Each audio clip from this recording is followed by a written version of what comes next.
the Prime Minister and the co-chairman, Deputy Chairman Mandik Singh Alwani, I think their planning commission analysis says that development has failed the tribal people.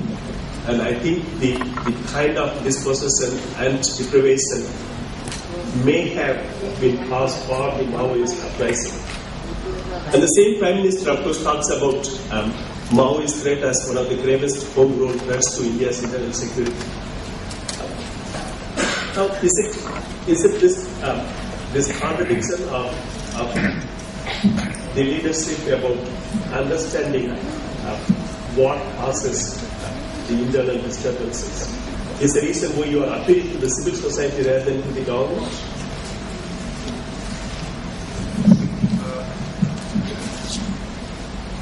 I think that the government's own internal documents, I think Gautam mentioned another document in his speech, and this particular exercise under that was undertaken within the Planning Commission.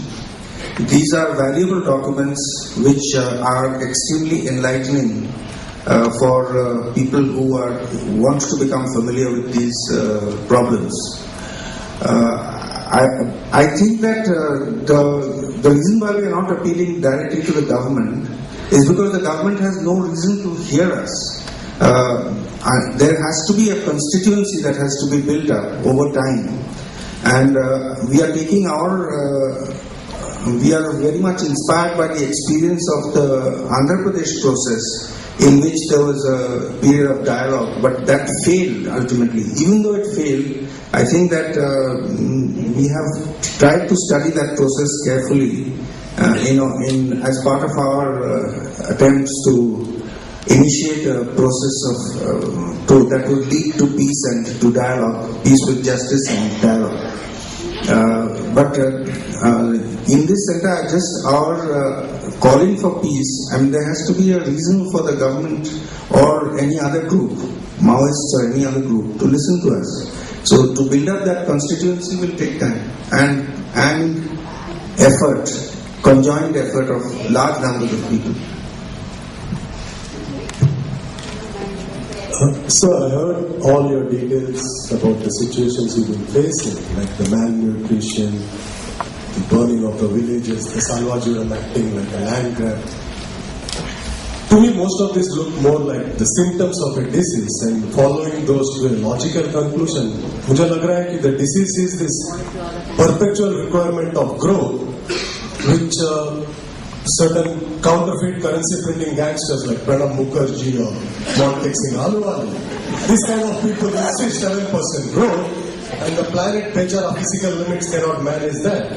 And the asking for the civil society to stand up to this would be very difficult, because the civil society personnel mostly would consist of people like us in this room and various grades of this, are built on the perks of the system, which extracts a 7 or 8% continuous growth, and then the tribals end up paying for that with their resource. We saw this in Narmada 15 years ago, we are seeing it now in Ratnagiri, we are seeing the land grab. So really, do you think the civil society, which mostly is like us, we can look at ourselves, can give up the extraction-based lifestyle, which is a real problem? As a doctor, I'm sure you see that. So the question is, are we really right for the kind of changes that you're asking for? Because the government is full of gangsters who have decided that the businessmen are wise people.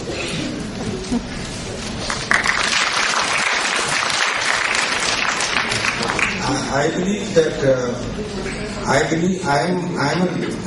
think any person who engages in politics, and even human rights workers are in politics, although they're not in the kind of politics that is conventionally recognized as politics. Anybody who engages in politics has to be an optimist.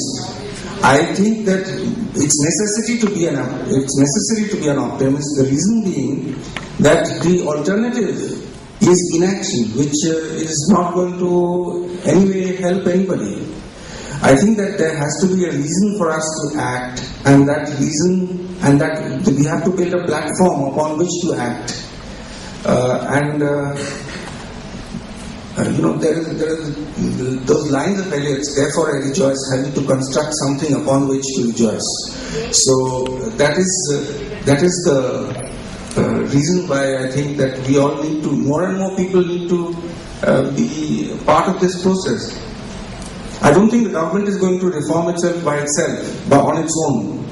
I don't think that the current the way in which the current conformity of democratic processes are operating in this country, they are going to result in any reform in the government. And I don't think that any other groups have any reason to listen to us as we are presently constituted. I think that if we raise a voice, our voice becomes stronger, and the demand for peace grows in intensity. I think that that situation will change. Sir. Yeah, one last question. Sir. Yes. Here.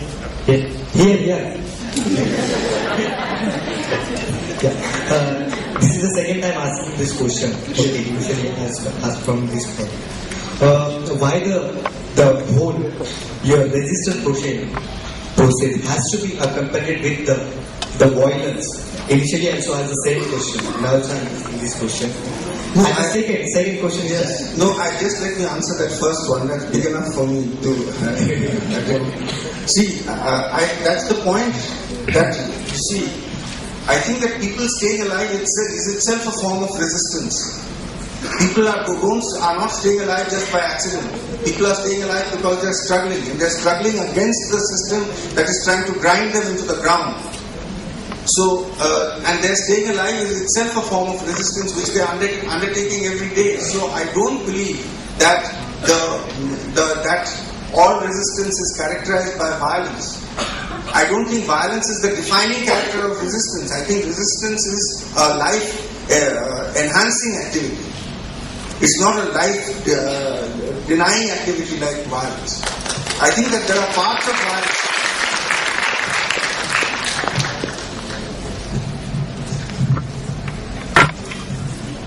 Thank you, Dr. Sen. I think there are too many learnings for us to take home. I'm not going to summarize or talk about that. Thank you so much for coming and talking to us, Dr. Sen. May now request my colleagues to